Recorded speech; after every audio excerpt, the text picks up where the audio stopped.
1999, the 24 Hours of Le Mans. Peter Dumbreck races down the track at 320 kilometers per hour. His number 5 Mercedes-Benz CLR catches up to the Toyota GT1 ahead, but following in the slipstream on approach to the Indianapolis corner, the car suddenly flies up into the air.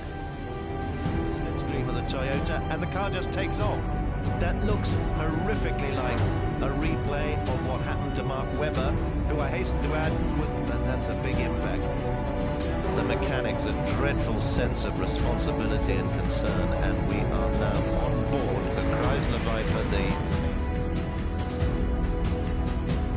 Take us through what happens here. Well, this is looking very routine. They come around a lap car, that's the 77 car. Now look at this, top underneath the 77.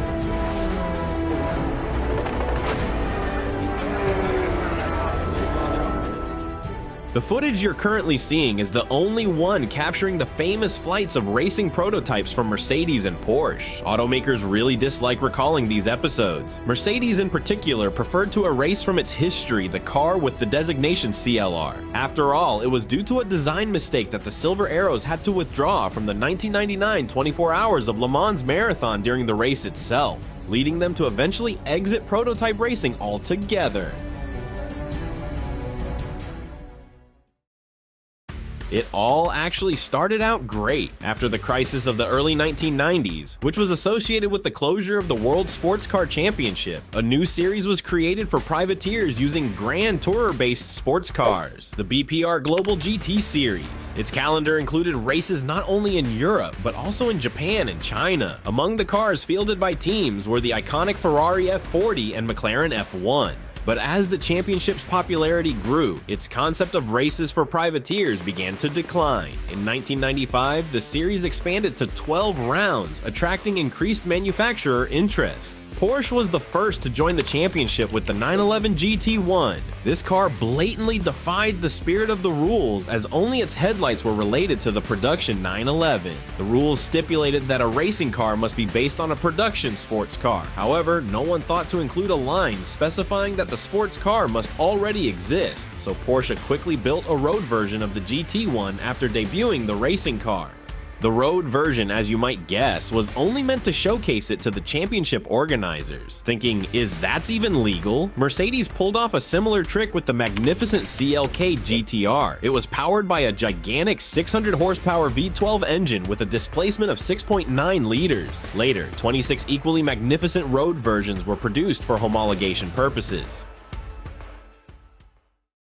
By 1997, the championship had ceased to be a pastime for wealthy enthusiasts and had come fully under the control of the International Automobile Federation, and also received a new name, the FIA GT Championship. 2 classes of cars were allowed to participate: fast GT1 prototypes and production-based GT2 sports cars. But for the prototypes from Mercedes and Porsche, it was tight within the framework of one Grand Touring Championship. Both manufacturers were enticed by the world's premier racing marathon, the 24 Hours of Le Mans.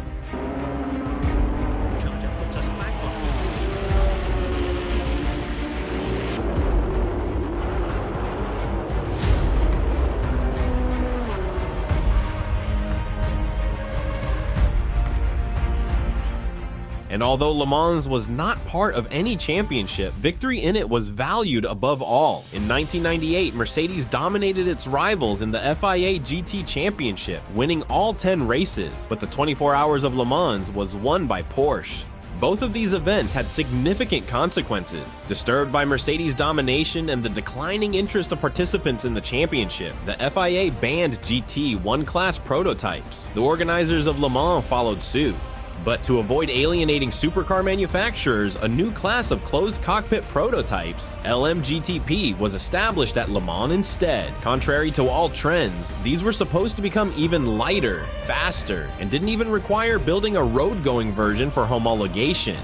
And while Porsche discontinued its Le Mans program after their victory, Mercedes constructors fully embraced building a car according to the new regulations. Now, they had maximum freedom.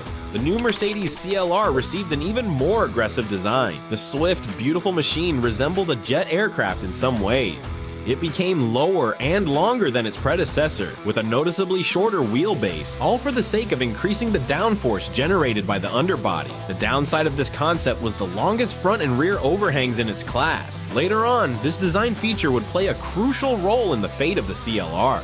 Meanwhile, the new Mercedes existed only in the minds of its creators. Porsche's factory team set out to conquer the newly established Petit Le Mans in America, held in October of '98 at Road Atlanta. By that time, Porsche had already won Le Mans outright at Les Arts, and since Mercedes didn't come to America, the trip across the ocean was expected to be an easy trophy haul. However, it was precisely in this race that prototypes first showed their dark side.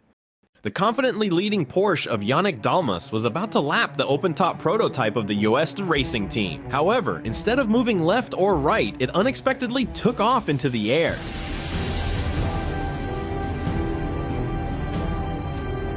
The car executed an almost perfect full somersault. The driver was not injured, but the accident looked frightening, especially since it happened without any prior indications. Several factors actually led to the accident, the first of which was inherently built into the design of the cars. The thing is, in profile, these cars resemble wings and therefore naturally generate lift. However, the work of the diffusers, numerous winglets, and rear wing compensates for this and pushes the car down onto the road. However, if unfavorable circumstances align, it can happen that the downforce becomes insufficient, and that's exactly what happened with Porsche. Firstly, the car closely approached the prototype ahead, running in its slipstream. The car behind expends less power fighting air resistance, but its own downforce sharply decreases. This is simply because the air entering the underbody and diffusers, along with the rear wing, becomes too rarefied, but even that's not the problem yet. During races, cars regularly find themselves in the opponent's slipstream and somehow don't take off. But here, the Porsche got into the slipstream at the crest of a hill, where the front of the car is already unloading as if on a springboard. The airflow under the long front overhang additionally lifts the nose, and the car's underbody ceases to be parallel to the road, disrupting the diffuser's function. However, the rear wing still presses the car to the road, further lifting its front end. As a result, the car becomes airborne.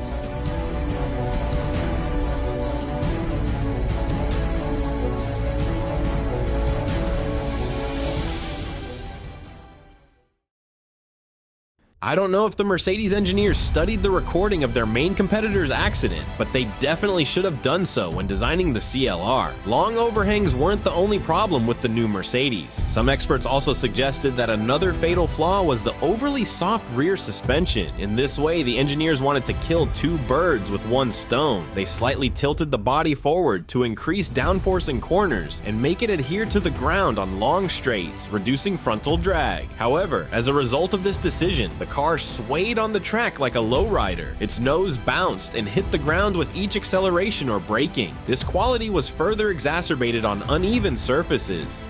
The 13-kilometer racing circuit at Le Mans was partially laid out on public roads and least resembled a perfectly smooth surface. Inclines, descents, and bumps were common here.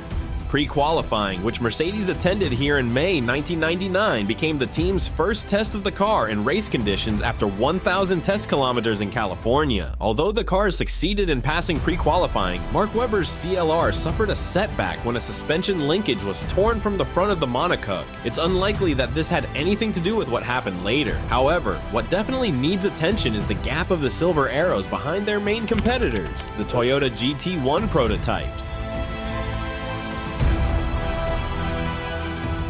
According to Mark Webber's words from his autobiography, the mood in the team after pre-qualifying was close to panic. Mercedes couldn't afford to lose another Le Mans. During tests in Hockenheim, where the CLR was tested on the long configuration without the chicane, it was concluded that the car lacked speed on straights. There was no time for major changes, so they decided to compensate for the lack of speed by reducing downforce. At that time, just before Le Mans, this seemed like a good solution, but they had to face the consequences very soon afterward.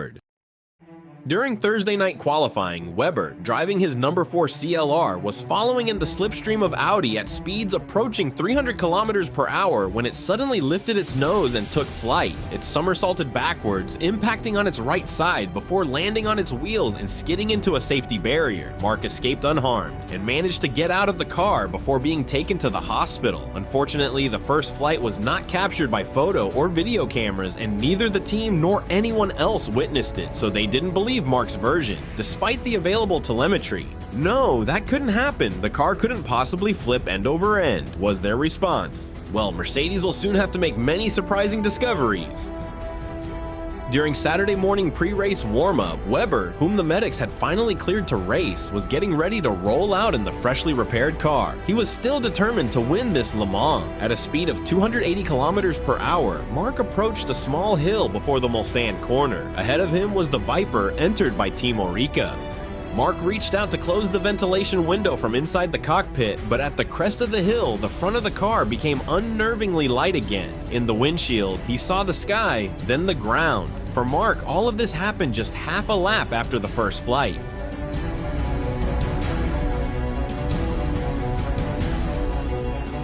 Two thoughts flashed through Mark's mind. The first one was about the team. What the hell are these guys doing giving me such a car? And the second one, I don't want to be this lucky guy again. I don't want to feel pain. I want this to end as soon as possible. This time, the car landed upside down. Fearing being trapped in the cockpit and panicking, Webber instinctively unfastened the seatbelts, but the car continued to slide on its roof at a speed of 140 kilometers per hour at that moment. Mark said that because of this, he slid out of his seat and had to grab onto everything he could to stay in the cockpit. And according to him, unfastening the seatbelts was the dumbest idea that came to his mind. If the car had hit the barrier then, he definitely wouldn't have avoided serious injuries. He kept hearing the sound of his helmet scraping against the asphalt, and he really didn't want it to wear down completely because his head was next. After the second consecutive flight, Mark Webber decided to leave France immediately. However, team boss Norbert Haug asked him as a favor to stay at least for the driver's parade. Mark Webber agreed. In the midst of the crisis, the team had called Adrian Newey, who was chief aerodynamicist of the McLaren Formula One team. His advice was not to race, to withdraw immediately, but he was ignored. The decision to race was astounding, especially in the context that this was Mercedes of all teams. For some, the horror of Le Mans 1955 was still within living memory, but history was disregarded. Mercedes opted to make modifications to the front bodywork of the two remaining cars by adding dive planes to the fenders for increased downforce but sacrificing overall top speed. Furthermore, the management advised the drivers not to get close to other cars on the track to avoid getting into their slipstream. Mark said he felt exhausted, so immediately after the driver's parade, he went to pack his things. There was no TV in the trailer to watch the race, so he didn't know what was happening on the track. And up to the start line, and straight away it's go. It's 4 o'clock on Saturday. The Le Mans 24 Hours gets underway, and straight into the expected lead goes Martin Brundle, followed by Thierry Boutsen, with Bernd Schneider.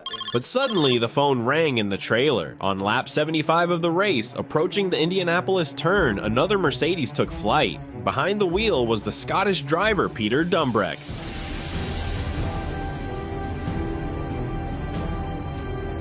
The whole team was in shock. The last remaining car on the track, number 6, was immediately called back to the pits. Despite the fact that the impact forced a tree limb to penetrate the monocoque between the driver's seat and the fuel tank, the driver Peter Dumbreck was unharmed. According to his account, French gendarmerie officers even administered a breathalyzer test to him due to Le Mans' use of public roads.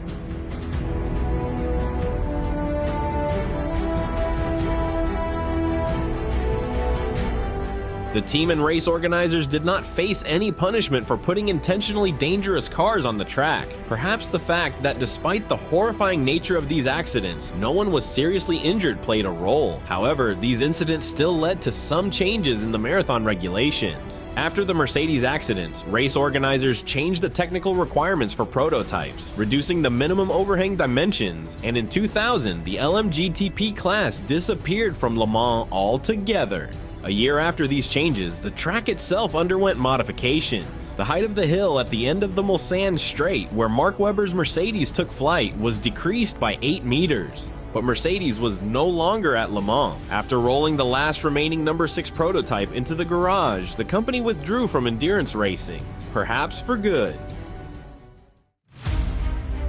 If you liked this video, subscribe to the channel and comment on which car you would like to know more about.